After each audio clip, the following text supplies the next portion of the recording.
does it develop in Italy in a unique way? These are the questions that we'll be dealing with tonight, observing the beginning of the Italian industrialization at the turn of the 20th century. Now, made in Italy is really a label that is often used to identify a particular flair that associates a product to the Italian milieu. In today's globalized economy, however, it would be quite difficult, if not impossible, to affirm that 100% of a product, meaning capital, investment, material, labor, design, manufacture, is entirely reconducible to any country. So iconic brands of made in Italy have a large foreign component. To give you an example, Gucci is part of François Pinault's French holding Kering, which also includes Yves Saint Laurent or Bottega Veneta. Bottega Veneta's latest creative designers were German, Thomas Meyer, and now British, Daniel Lee. And iconic brands like Versace or Panini are actually owned by Americans. On the flip side, we also have great Italian managers and designers who work in international companies. So Francesca Bellettini, the incredible CEO of Yves Saint Laurent, which like tripled the revenue for the company, or Maria Grazia Chiuri, who is the creative director at Dior, Mauro Porcini here in New York, who is the chief designer at Pepsi. And I may add here also Milena Canonero, the costume designer that is most sought after in Hollywood. She won 4 Academy Awards for costume design. So given this context, what makes a product Italian? What does the Italian appeal or plus value consist of? And as a way to give answer to these questions, I want to explore the experimental recipe or bet at the origin of Italian industrialism, tracing in it the creative root of the successive and successful expansion of what we call made in Italy. So what makes an Italian product fragrant, fresh, genuine, authentic, deep, or original? And these are all terms that in a way relate to the word flair, which comes from the Latin flagrare, to burn. And this word is much more preferable to me than the word made in Italy, because it addresses the specificity rather than reducing it to a label. And what is the secret art that makes an Italian object desirable? Much of the appeal which makes an Italian product distinctive is actually related to its being linked to a lifestyle, to its quality of execution, to the attention to detail. But ultimately, what gives it substance is its constant reference to culture. So the addition of a surcharge of an aesthetic or philosophical dimension to it, or brought to the extremes, the reconfiguration of ephemeral or commercial items into works of art. It is not a chance, actually, that many Italian companies associate and sometimes overlap retail spaces to a museum space. A few examples of such transformation from the showcase of products to their exposition as artworks are, for example, the Gucci and Ferragamo museums in Florence, or in Venice, the famous Olivetti store designed by Carlo Scarpa in the mid-1950s under the portico of St. Mark's Square.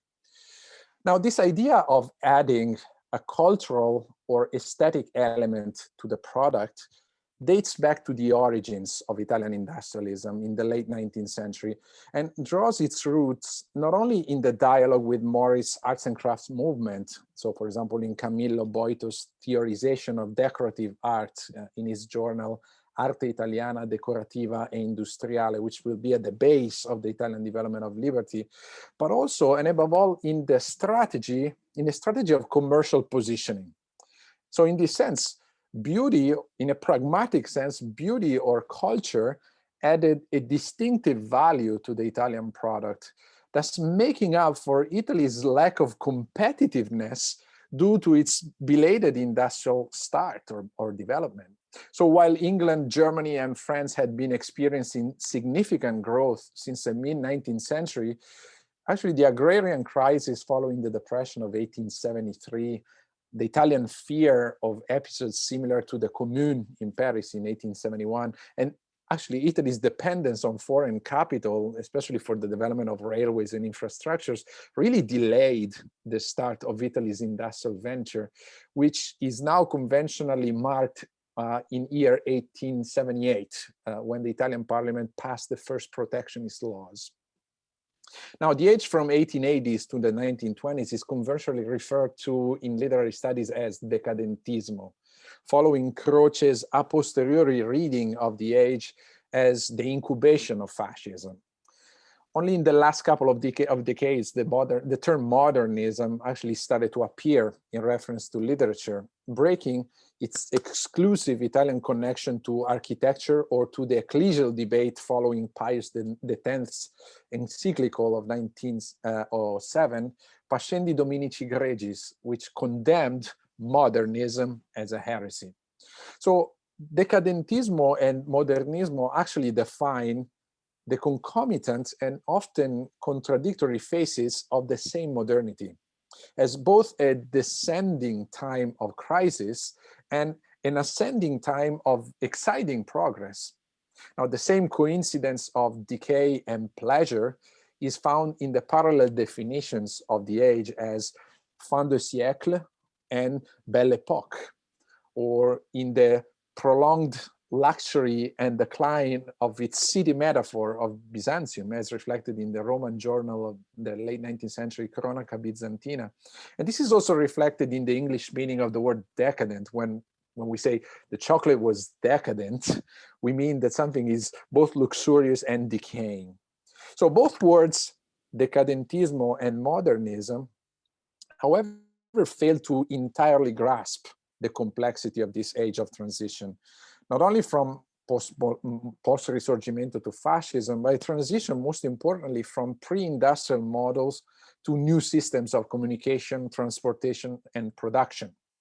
So decadentismo fails to explain the excitement for modernity that marked the years of early industrialization. So if we were to observe the fin de siècle from the sole perspective of literature, say Pirandello, Gozzano, Svevo, Tozzi, we could certainly validate Croce's perception of crisis and decay, of something ending, but we would also miss the galvanizing plethora of inventions that completely overhauled society during these years. So telephone, cinema, radio, refrigeration.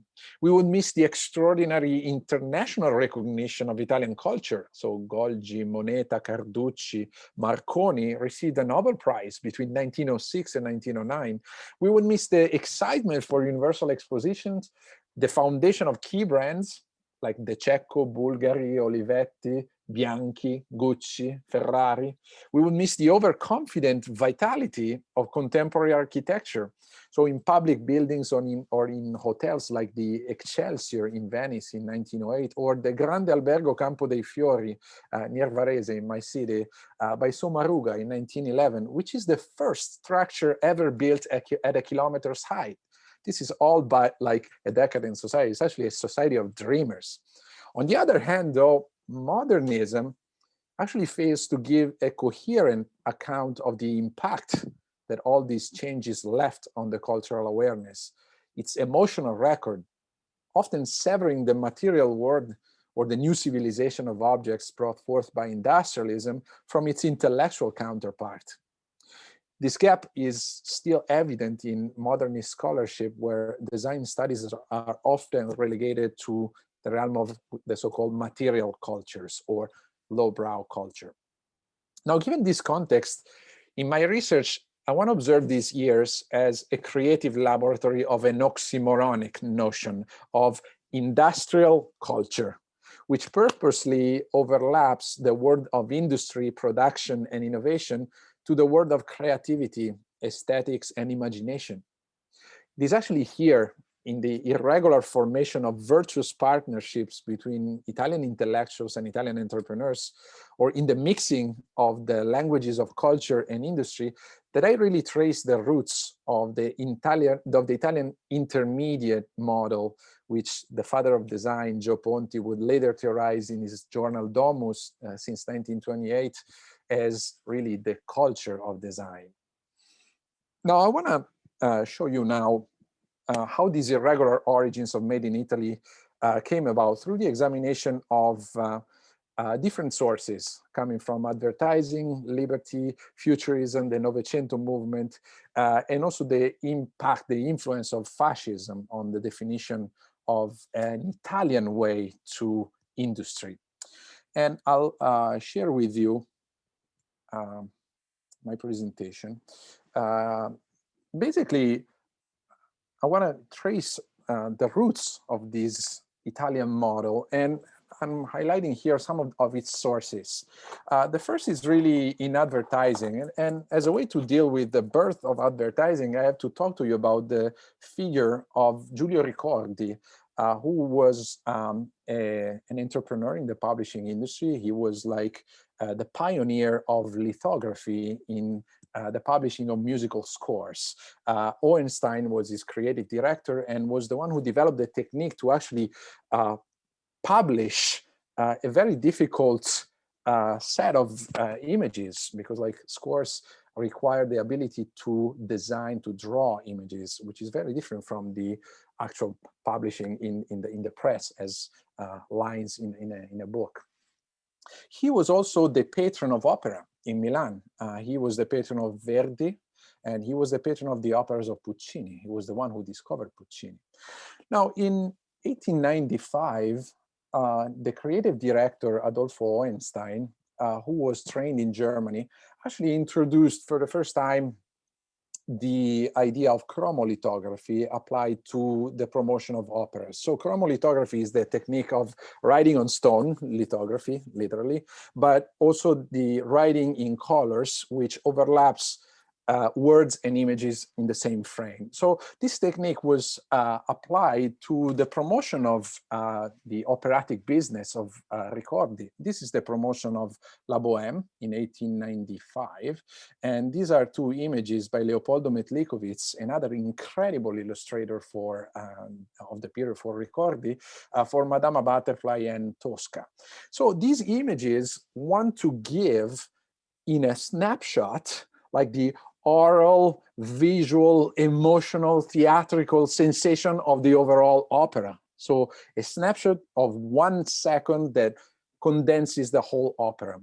This is really the beginning of Italian advertising, as, for example, it comes about in a particular episode when Julio Ricordi decides to present the poster of La Bohème at the first Biennale of Venice in 1895, and two visitors from Naples, owners of a department store, which was really the Harrods of Naples and actually the biggest department store in Italy, Alfonso and Emidio Mele, observed this poster and actually asked Ricordi for the first time to hire Ricordi's illustrators for the promotion of their own products. So this is the first time in which the theatrical imagery of Hohenstein's chromolithography applies no longer to opera, but to the design of products.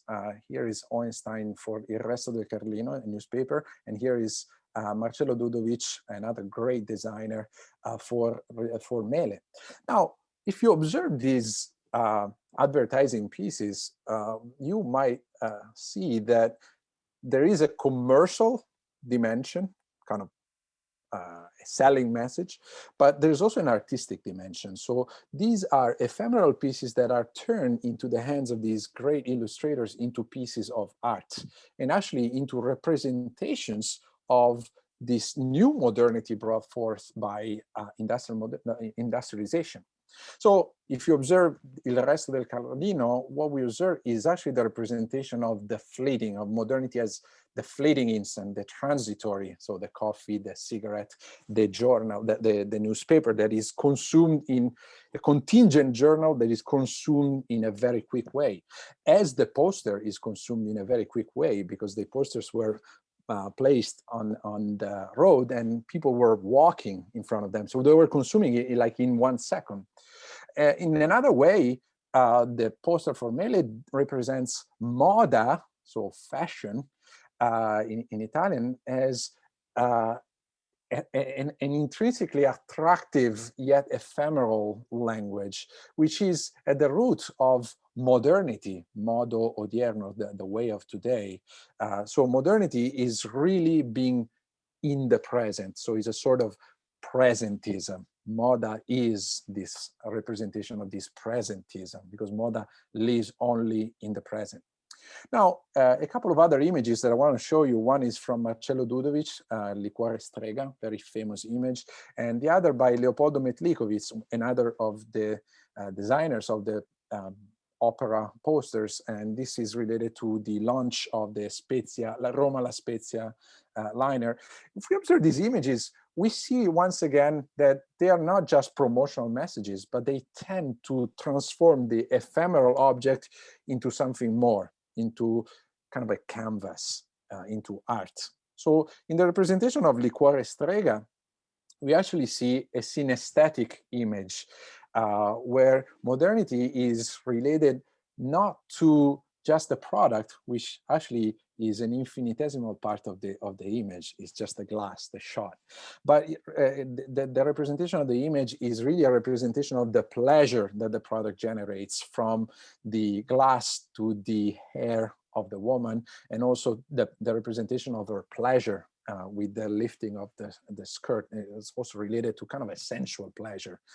So modernity as the staging, the posters are staging a theatrical modernity, as a synesthetic experience of pleasure. So from the model of opera, we move to advertising as an operatic or theatrical language. In the other poster, we see actually a siren who holds the symbol of Rome, SPQR, of ancient Rome, that kind of precedes a liner. So we see the image of modernity as both a myth and a technological kind of advancement into kind of the sea, kind of fending the ocean. So modernity is a fusion of old myth and technological progress. This is really a key to understand the Italian way to modernity, which always reinvents tradition and heritage in a new key. So advertising, as I was showing, is really an industrial art, a language in between the industrial promotion, the serial language, and the creation of the ephemera, of the ephemeral as a piece of art, an eternal piece of art. These are actually, Baudelaire calls them the two dimensions of art, the ephemeral and the eternal. And so these pieces of advertising really design and make tangible the modern experience. And if you think about it, for us, where do we touch modernity? We touch it in our objects, in our products, in the experiences that the products generate. I also want to show you an image from Aleardo Villa, another great illustrator for Ricordi, that transforms the most ephemeral piece, a cigarette, into, again, this experience, this atmosphere of pleasure, but also this work of art. And the image of Aldo Mazza, and so you get to know these great designers of La Società Nazionale del Grammofono, transforming the industrial objects, the object of the gramophone, into a lively person. So the transformation of the object into a living actor, as we see in the gramophone, that is overlapping the image of tenor singing. This is also a way to represent the fidelity of the recordings. And these are two incredibly famous posters, one by Leonetto Cappiello, the master of Italian advertising, which, as you see, doesn't aim at representing the product. The bottle is pretty small, but actually aims at representing the experience of the bottle with the skin peel of the orange, like allows us, like in the Liquore Strega, to actually taste through colors and through kind of a chromolithographic representation, the experience of this drink. And the other one is by Marcello Nizzoli. Marcello Nizzoli is the designer, would be the designer later for Olivetti, of the Lettera 22 typewriter. He worked for Campari first. And this is really a cubist representation of the product as seen from the eyes of the consumer. Now, the second strand that I wanted to highlight is really coming from Liberty, which really emphasizes the idea that the industrial object is an object where art is added. And industrial culture is really comes from the idea of overlapping aesthetics and production, or culture and technique. The first example that comes to mind about this mixing is actually the umbrella, which was really a technological advancement. So the umbrella, the mechanical umbrella that opens and closes, was actually presented in Turin in 1884 as the victory of man's progress against the difficulties of nature. So people could walk in the rain thanks to it. Before, the umbrellas were actually fixed, so you could not open and close them. So this was an engineering feat that was actually associated to an aesthetic dimension with the artisanal dimension of silk, which is one of the top ingredients and products. So engineering and culture are mixed together in the mechanic aspect and in the design aspect of the umbrella, but they come to symbolize something that is the victory of progress, but also fashion. And since women used umbrella as a symbol of their independence, also feminine emancipation. So an industrial product is not just a product, but something else. The theory and practice of decorative art is really, as I was saying, theorized in Camillo Boito's journal, Arte Italiana Decorativa Industriale, where he theorizes the notion of applied art, so applying art to the industrial product. The theories of this applied art, or what we call Liberty style, are presented in the International Exposition of Modern Decorative Art in Turin of 1902, where the Liberty style is launched by architects Daronco and Sommaruga. Liberty style takes different names in different contexts, so Art Nouveau, Jugendstil, Secession, or Modernism. In Italian, it's mainly called floral style in connection to its movement and lightness. And this is really a floral style related to the Liberty season of Palermo, which was like a rich harbor for Italians, like at the time of great immigration, that developed a great liberty culture and wealth, especially thanks to the Florio family. So the idea of the Liberty style was to turn even materials like iron, steel, or glass into an art support. So to turn iron, the most brutal of construction materials, into an art support in like a ribbon, or turning the interior of the houses, like through iron or glass, into an aesthetic space. This is Casa Fenoglio Fleur in Turin. And in this context, the new industrial bourgeoisie sees in the Liberty style, or this creation of their industrial power as an aesthetic power, a new force to design interior designs. And interior design is the place where it is developed like an intermediate production, kind of halfway between craft and mass production of objects in iron, thanks to the craft of Alessandro Matsukoteli. And all these artists that I'm going to mention will be awarded prizes at the Universal Expositions in Paris, 1900, also in Chicago in 1893. So this is Alessandro Matsukoteli. Again, he turns iron into an art support. This is a stair in the Grande Albergo Campo dei Fiori that becomes a ribbon. Or this is Bugatti, who is the father of the founder of the car company, who was an ebonist. So this is kind of the idea of transforming chairs into pieces of art, in reference here to exoticism. And desks, or Carlo Zen was another designer. This is kind of where the Italian furniture tradition starts. These are some models that you can find also in several museums now in the United States. And Eugenio Quarti. Bugatti, Zen, and Quarti were awarded numerous prizes. Now, the third influence to this idea of aestheticizing industry comes from futurism. And I want to dwell a little bit on the idea of the Casa d'Arte. So the idea of turning the house or the interior into an aesthetic space, into a museum. And this is the Casa d'Arte by Balla in Rome, where you see that the house becomes a canvas, or where you see that the objects like the chair becomes the support for art. This is actually a chair by De Pero of his own Casa d'Arte in Rovereto in the Trentino region, north east. And the chair is actually drawn from a tapestry, which is called The Feast of the Chair, where a bunch of puppets really process to kind of adore this new object, which is endowed with a particular life. Now, this tapestry, in general, De Pero's art within the context of the house, is really a micro theater where puppets really endow things with their same life. So the chair becomes a living agent, not only in the tapestry, but also in reality. So it overflows from the painting to its plastic representation. And we see also that the frame of the micro theater of the chair with its decorative motifs actually overflows into the design of a vest, which is now turned from an ephemeral piece, fabric, into the support for art, a new canvas. And the same decoration actually overflow in the design of a platter.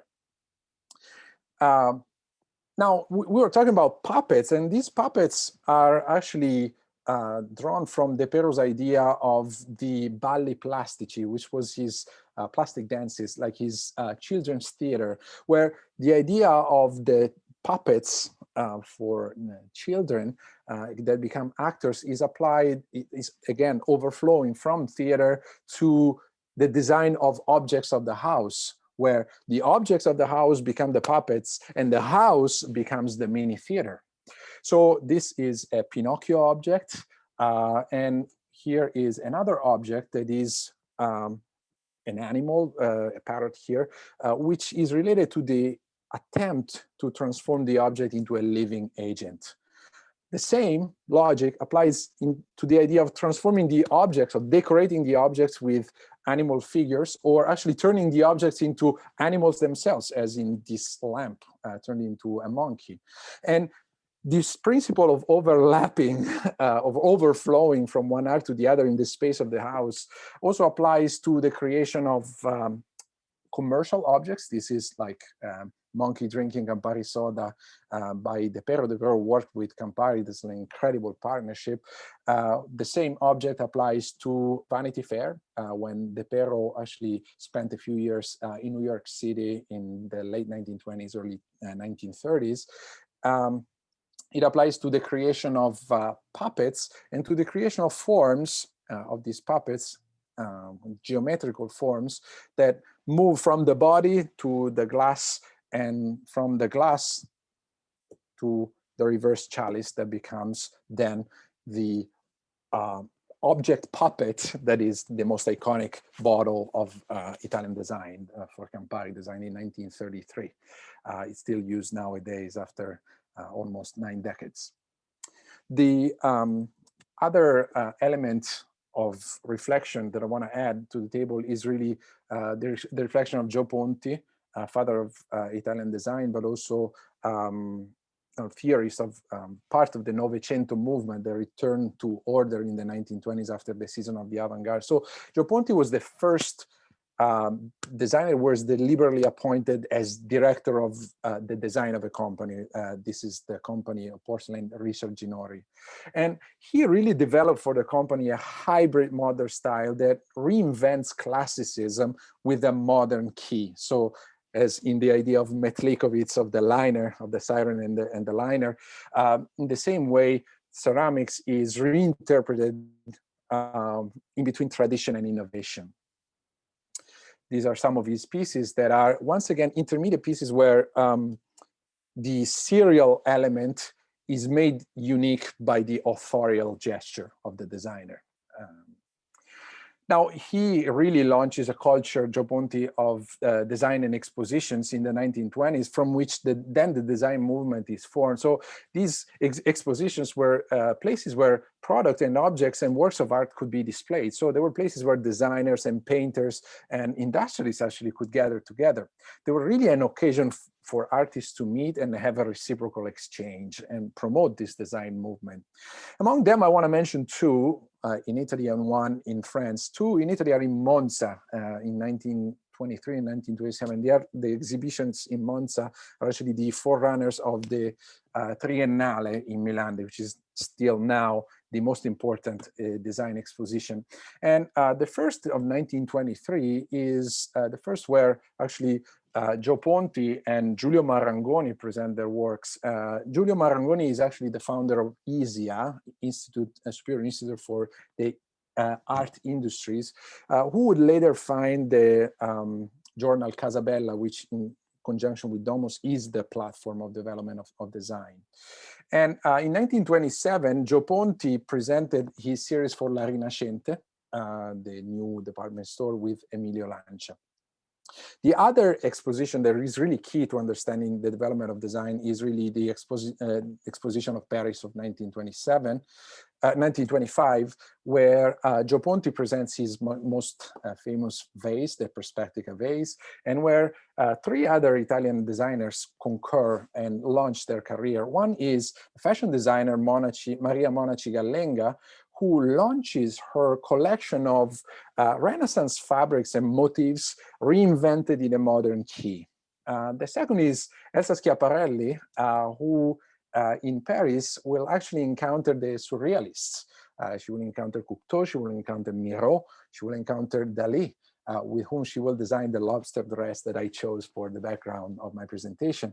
And after the encounter with them, she started to develop her maison, which deliberately aimed at transforming a dress into a canvas. So Dali designed her dresses as if they were canvases. So once again, the overlapping of culture and industry. And the third person is, once again, Fortunato De Pero, who presented his vests in Paris. Here is a picture with Marinetti. And this presentation was really instrumental to launching his American career in the late 1920s.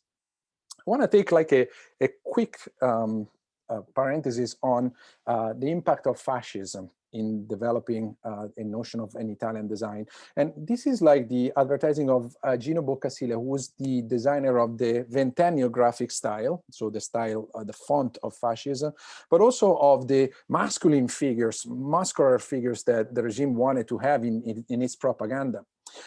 What you see on the left, however, is a representation of a very different femininity from the one that fascism was proposing. So woman equals wife and mother.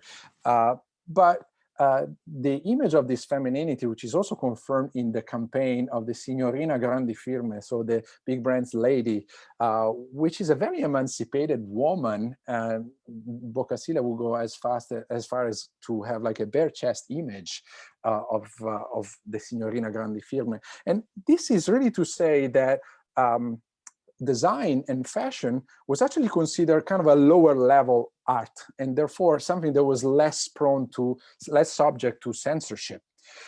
This is quite interesting because design really develops as a free space, develops in connection to fascism, because fascism wants Italian designers to define what makes an Italian dress or an Italian piece in a nationalist scheme. But like design also is born also as a free space from the dictatorship.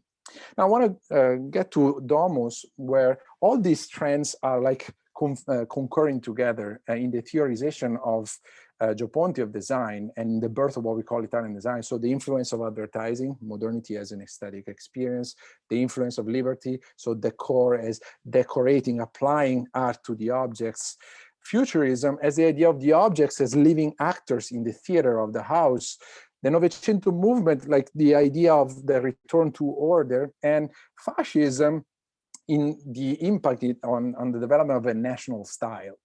For example, Gio Ponti will write a book called La Casa all'Italiana, so the house in the Italian style. So design from all this becomes really an asystematic philosophy of making things. So it's really a philosophy of gesture, where the gesture of producing is not just a mere consumerist or serial gesture, but it's a gesture that endows things with meaning. deliberately. And design is a synthesis of arts and technology. So in this sense, when people talk about the Italian incomplete way to modernity as kind of an incomplete modernization or technologization, they miss the point in the sense that it's really this notion of constant self-adjustment, constant synthesis, constant hybridization or incompleteness that makes Italian, the approach to Italian design always fresh and burning. So the designer for Ponti is a hybrid intellectual, so in between arts and industry. He is a serial producer, but also an artist. So he's designing the prototype. And this is key to understanding also what a glyph is in fashion. A glyph is what an artistic or creative director does, but the products are not like made in a unique way as a canvas, but they are made like in a serial way, but authored by the prototype. So in the sense, the designer is a creator of authenticity, and the designer basically marks the passage from the artisan to the author. So the one who authors a piece, giving it like its freshness. So the characters of Italian design and modernity are really this collusiveness, kind of the encounter between entrepreneurs and artists. We saw Bianchi, De Pero and Campari. So entrepreneurs who look for artists to author their products, to make them unique. The eclecticism, this moving of an idea from one platform to different other platforms. You see Campari moving from a drink to architecture, also to cinema now and photography with Sorrentino, Fellini, who designed ads for Campari. The idea of limit and incompleteness as a terrain of experimentation, and this constant need for distinction of the Italian product from all the other competitors through the addition of an aesthetic charge. Now, to go back to our initial questions, really, what is the Italian style or flair made of? What elements does the observation of the Belle Époque reveal? How do these early seeds impact the later success of Made in Italy?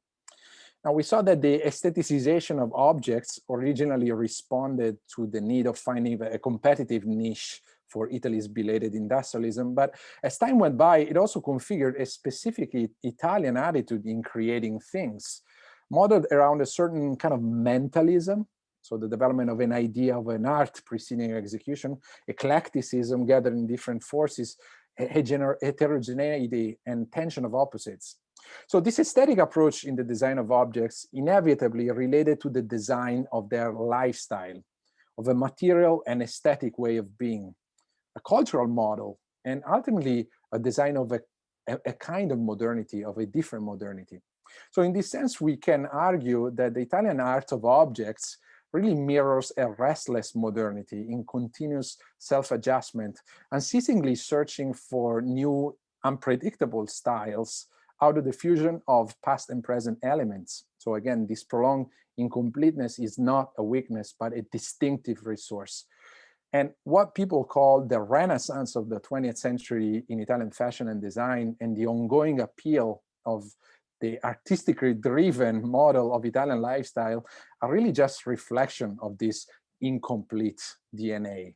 And thank you for attending tonight. And if you have any questions, we have some time now to comment on this. And you can find more on these reflections in the presentation on the YouTube channel, or my YouTube channel, Italian Innovators.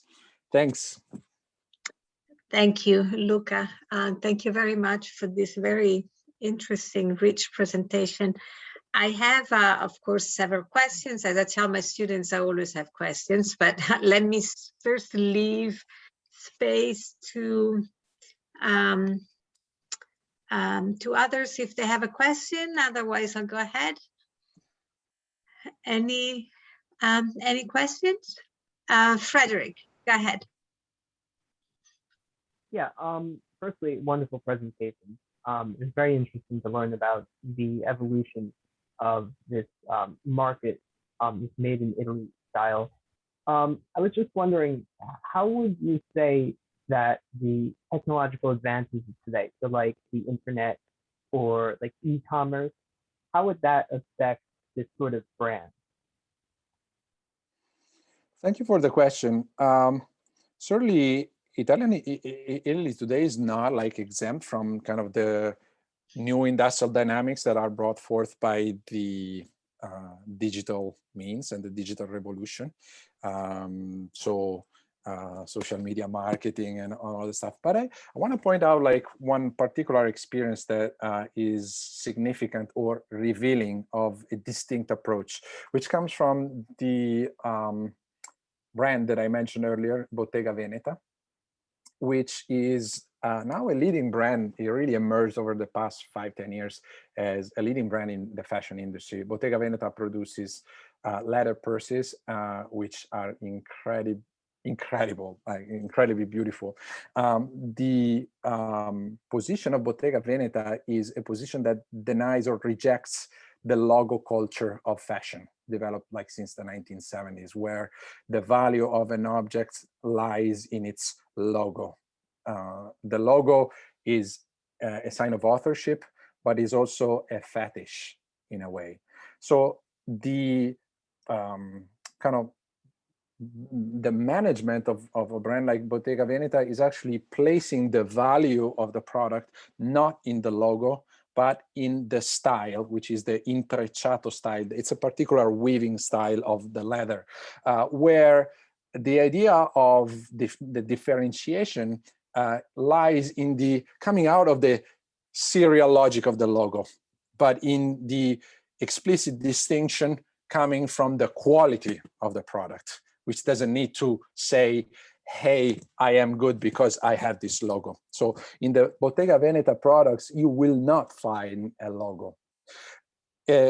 Recently, Bottega Veneta actually pulled out of its social media presence. So this is quite shocking that like a leading company in the fashion industry makes a statement about the fetishization of the art industry on social media, or of the fashion industry in social media, and pulls out as a way not to diminish its value, but actually to augment its value.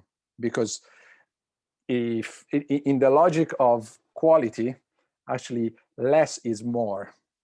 If you see someone who wears everything Gucci, I'm saying Gucci because this is something you might relate to. There are a lot of singers who exaggerate with this fetishization of the logo.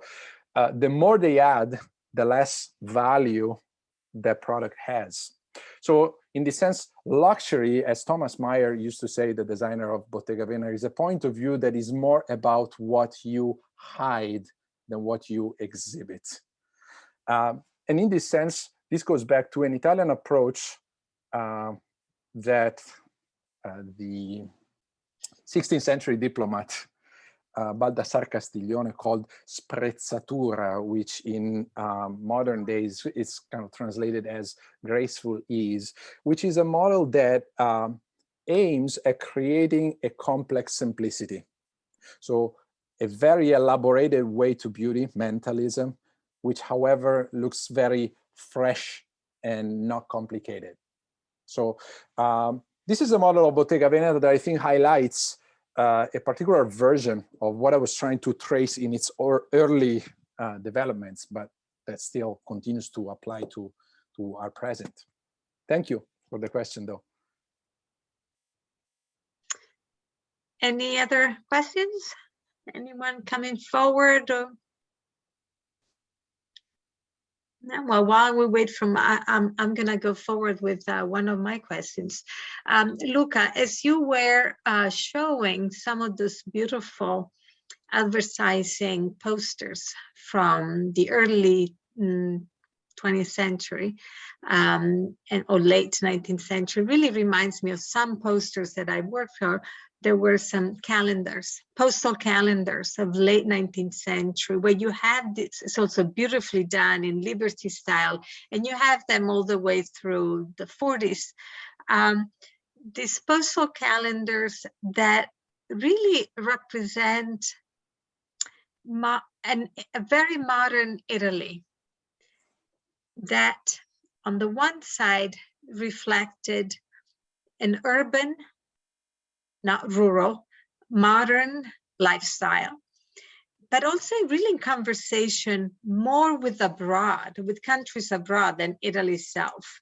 I mean, Italy at the time was still extremely rural, as for the majority of the country and the population.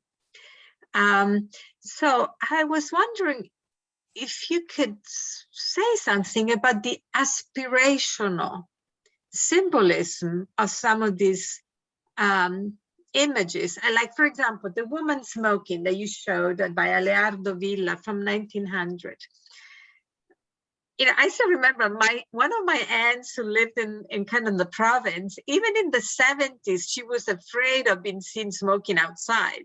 I mean, a woman smoking in 1900s freely and openly did not reflect Italy in 1900. Even Matilde Serao in some of her writings say, I smoke, but really, even the most liberal Italians would be shocked at looking at women smoking in 1900. No. So these are not images that represent Italy, in other words. These are aspirational images of a modernity that Italy wanted to acquire, or that Italy wanted to demonstrate to the world, but didn't have it in this. I mean, did not have it, obviously. I'm not saying had it, but did not reflect the reality of the country. So could you, I don't know, could you tell us a little bit of these aspirational and symbolic images, and who were they in conversations, and who were some of the main, you know, we know liberty came from England, the liberty style, you know, futurism really was talking to France and Russia. If you see some of the posters from Russia, they were also similarly very beautiful at that time in the 20s and 30s. So what does that mean for the industrialism that you'll be speaking about? Thank you for the question. And there are several components, and I'll try to address them.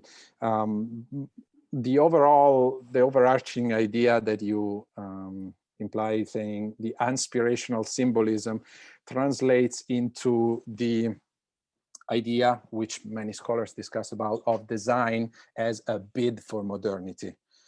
So this idea of design as pulling out like of the facade, of an aspirational facade of Italy that is strikingly in contrast with the real situation. We see this, for example, in the design of the facades of the Italian pavilions at the Universal Expositions, which actually force Italy to try to define its own style.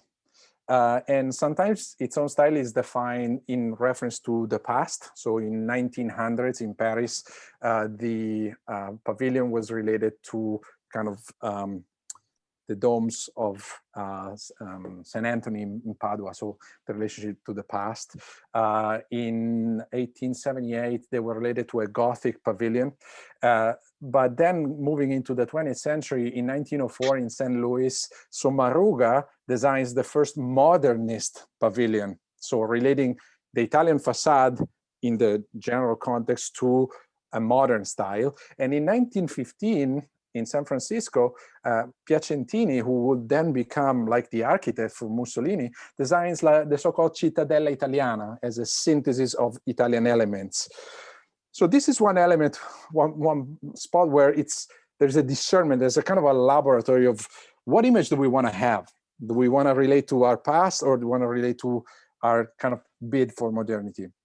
Another aspect that you mentioned, the calendars, is also related to the development of the imagery and the kind of tool, really, of postcards. Leopoldo Metlikovic is actually we saw Tosca, and Madama Butterfly was actually the first one who designed postcards, which becomes like the tool for tourism in the 20th century. Now we no longer know what postcards are, but postcards are really those places where the serial language, the promotional language, intersects the kind of design bid for modernity, the design mentalism, and where the imagery of Italy is related to, once again, this bipolar representation of ruins, trees, Mediterranean symbols, and kind of aspired modernity.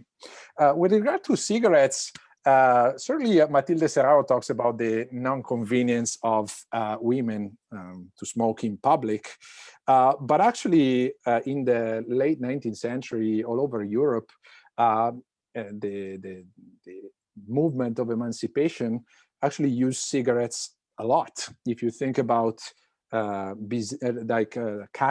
by Bizet, 1875, Carmen is the smoking woman who works in a factory of Spagnolette, which were like the rolled cigarettes, and kind of claims her independence by virtue of her smoking. Or Manet and Van Gogh actually represent women smoking. The women that were smoking were associated to either emancipation or prostitution, so they were not mainstream. But the imagery of women smoking was also related to kind of an aspirational modernity, kind of in the feminine sense, kind of aspirational participation to that modernity. With regard to the image that I chose from Aleardo Villa, the image is not like for kind of a random company. The image is for Job. Job is the company that was producing, a French company that was producing paper for cigarettes, where actually Alphonse Mouchat was working. Mouchat was like the great father with Jules Serret in France of the advertising arts. And Job was really the Campari of France. So the great promotional company that was sponsoring the great masters to design promotional images. So in the sense, the fact that Villa designed an ad for Job was a spectacular achievement. In the sense, some of this imagery and some of this production actually has, as you were saying, more success outside Italy than inside. So the awards that the Ebonists received at the exposition. So this is also part of the dynamics of Italian industry today, where 2/3 of what Italy produces are actually for the foreign market. This dates back to kind of the Renaissance, also the early 19th century, where specific products were on demand in specific places like England, France, and Germany, then the United States. But this applies today too. The pandemic was a big hit for the Italian market, especially because of like the kind of export. Yeah, and not to mention tourism, another big industry in Italy. Yeah, I see a hand raised. Beth, do you have a question? Hi, thank you. I have a couple. We cannot hear you, Beth. Something happened to your audio. I'm unmuted. Okay, now we can hear you. Somehow your audio was stopped. I'm not sure. Go ahead. Oh, okay. So one of the questions I have is about Richard Junori. I remember going to a friend's wedding and learning that, you know, her china was Richard Junori. And when I was getting married, it was, are you going to get Richard Junori or are you going to get Limoges? So I was just wondering if you might speak a little bit about Richard Junori and what his role was.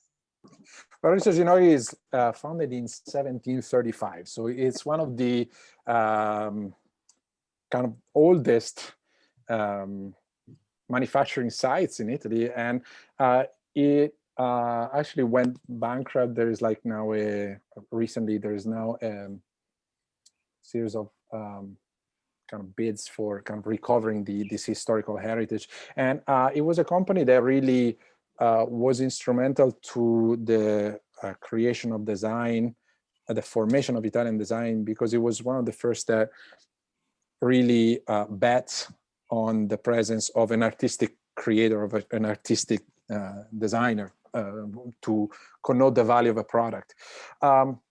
What I would say is that, as I mentioned in one of my other lectures that you find on the channel, the model of Richard Junori is kind of what I call the Paganini model. So the model of Paganini was like the great violin virtuoso of the 19th century, who really honed mastered the violin as a solo instrument. And this is really a key component of Italian approach to innovation, which is not kind of the random pursuit of novelty, but really the working on the perfection, on the constant adjustment of one solo instrument. In this case, the violin, if you think of literature, the Petrarch model, so the monolingualism of his canzoniere. With regard to products, well, you have like a product like porcelain, the dominion on that product. So not all the other products, but like the mastery of one, the Stradivari model. So the mastery of the production of top violins. Going back to kind of the positioning in the market, the mass market for violins is violins for learners. And that market is actually dominated by China. The 1% of luxury violins for performers is still a market that is dominated by Italy. In the same way as Junori dominated, now it's kind of like a difficult situation, the market of porcelain. It's better sometimes to win over that 1% luxury premium category rather than have kind of the 99% kind of in the average. And this is actually the logic of luxury, which applies to fashion, but also applies to the Italian dominance, for example, in the nautical industry. So 40% of the yachts in the world that are sold in the world is actually produced in Italy. So once again, the luxury or premium model, which is the Paganini model, where you have one instrument, one material, and turn it into the top material. So if you think about it, it applies also to the production of steel. Cimolai is an Italian company that dominates quality steel. If you've been in New York and have seen the Hudson Yards, the vessel, the beehive structure that was placed in 2018, well, that is actually Italian steel. And that is quite remarkable if you think about it. So Americans prefer to ship steel from Europe rather than producing here because of this, again, perfection in the quality. Thank you, Luca. And also, Junori closed quite recently, if I remember well, yeah. Right? As also tragically. I see a question for you in the chat, and it's asking about how about the Italian Pavilion at the 1939 New York World's Fair, designed by Vici and Admiral Cantu. Was that the height of design before the Second World War? Well, couple of things. First of all, on the pavilion is an obsession of Italian design because it is the design of the house of the objects. And the design of the house, as we're saying in the Casa d'Arte, is what gives the objects their livelihood or their sense within a broader horizon. So a lot of designers, of Italian designers, actually design pavilions. De Pero designed the pavilion for Campari while designing the bottle. The second observation is that, well, normally the height of Italian design is related to, well, the years of the economic boom, so 1950s and 1960s. There is a moment in the 1930s where Italian industrialization is developing its own unique character. Call it a nationalist call, or call it just a need for distinction, but the 1930s are actually an incredibly rich period for Italian design. If you want, you might want to call it the height of design before World War II, certainly. What I do, and this is kind of like the object of my research, both in my book and in general of what I do, is really to reconstruct the birth of Italian design, the soil of Italian design way earlier. So starting from the late 19th century, what I told you about the strands that I was analyzing earlier. So to respond to your question, well, yes, certainly Italians were in high demand in the 1930s. Actually, Battista Farina, who would later become Pininfarina, was actually received a proposal by Henry Ford to become its creative designer for Ford's cars, and he refused, but he drew from Ford the idea, the association of cars and speed that would be developed in the late 1930s. Some of the models in the late 1930s of Pininfarina are really top-notch and really pieces that you find also in different museums. Talking about like the first object of design coming after the war, well, that is the most iconic. Is probably, well, two. One is a Vespa, 1946 by Corradino d'Ascanio, and the other one still in 1946 is the Cisitalia car designed by Pininfarina, which is now at the Museum of Modern Art. It's the first museum ever in the world which chose a car as part of the collection, and it's not a chance that the Cisitalia is an Italian car. Okay, thank you, Luca. Anything else? Anybody else? Any of my students? Any more of my students have questions? No pressure. No. And this, in my background, this one here is the lobster dress designed by Salvador Dali with Elsa Schiaparelli that I mentioned earlier. He also designed like the lobster phone, which is quite phenomenal as well. Yeah. Okay, so as a closing question from me, and it's a huge question, I understand, but if you, hang on, there's another message, maybe there's another question, let's see. You know, you're talking about Italian design and his aspirational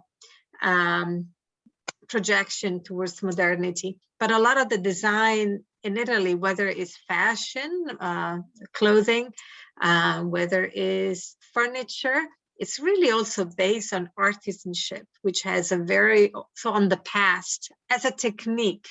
And that world that unfortunately today is disappearing, but that until very, very recently really was the backbone of the design. So when we're thinking, there is this really wonderful image in the film Gomorrah. I don't know if people have seen it. I'm sure you have, Luca. But there is Angelina Jolie going to the Oscars with a dress by this famous fashion designer from Milan. It turns out it was made by an artisan, by a tailor in Naples. So there is all this artisanship around this high design. Can you explain to us, can you tell us just a little bit of the relationship between these two, between the past techniques of tailors, seamstresses, ebonists, and so on, that helped create this sense of distinction that you were talking about? Thank you. Well, I dedicated a couple of lectures, if you're interested in this. You can find them on the YouTube channel. One is called A Human-Centered Approach to Technology. So going back to the model of Leonardo, who combines engineering and painting in his own work. Engineering, it's quite remarkable, the drawing, for example, of the plan for the Navigli of Milan, the navigation system of Milan, which is an engineering plan, but also a painting. So the idea of combining techne, which is a word in Greek, which means both craft and fine arts, combining engineering and art. And the second lecture is on heritage and innovation, where I talk about like the impact of architecture, archaeology, and restoration on the design of innovative solutions. To be succinct and give you like a brief answer, the model of Italy is basically looking backward to look forward. So it's a model that Sergio Pininfarina, the son of Battista, would sum up with the motto, innovare ma non troppo. So innovate, but not too much. In the sense that, like, there is a sense that this, going back to the classic, where classic comes from the Latin classis, which is the select fleet, going back to something that is the top, and being the top is actually something that is durable, has a duration, is everlasting. The model of luxury is the model where you pay for a product and you want to pay for a product that goes beyond the outmoding, out-fashioning nature of the commercial, the industrial product. So investing on the classic, investing on art is what gives a product its depth, so or substance, if you want. So the genuineness comes from this tapping into a source that continues, kind of an evergreen, continues to generate interests, and it will. So in this sense, the heritage is both kind of the cultural heritage, but also a heritage of skills and craft that is handed on from generation to generation, which allows for innovation to be grounded, not kind of being a random pursuit of novelties, but really being something that builds upon a solid ground. Again, it's not a chance that Italy dominates the nautical industry, because there is a tradition of craft in making ships that dates back even to Dante. Today is the celebration of Dante's anniversary, to the Arsenal of Venice. I think it's 21st of Inferno, where he compares the devils in Inferno to the works and the confusion in the Arsenal of Venice, in the shipyard of Venice. So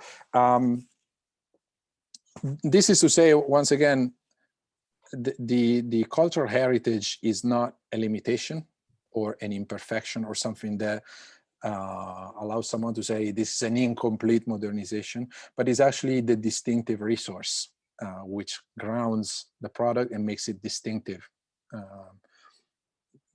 Whether you want to call it in the luxury category, in the premium category, but certainly that is where Italians excel. So think of like premium food, premium fashion, premium cars, premium instruments, premium steel.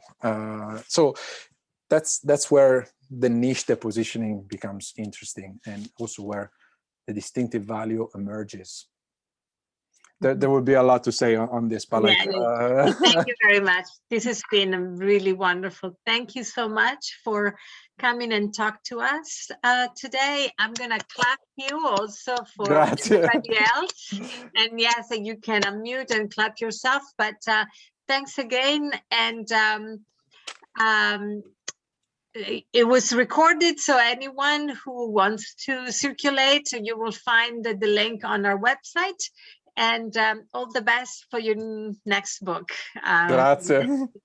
Grazie Luca, e a presto. Thank you. Thank you everyone for coming, and see you on April 7th for a lecture on Dante. Arrivederci a tutti. Arrivederci. Bye bye. Arrivederci. Arrivederci. Arrivederci. Arrivederci. Grazie Luca. Grazie. Spero andasse bene. Ho cercato di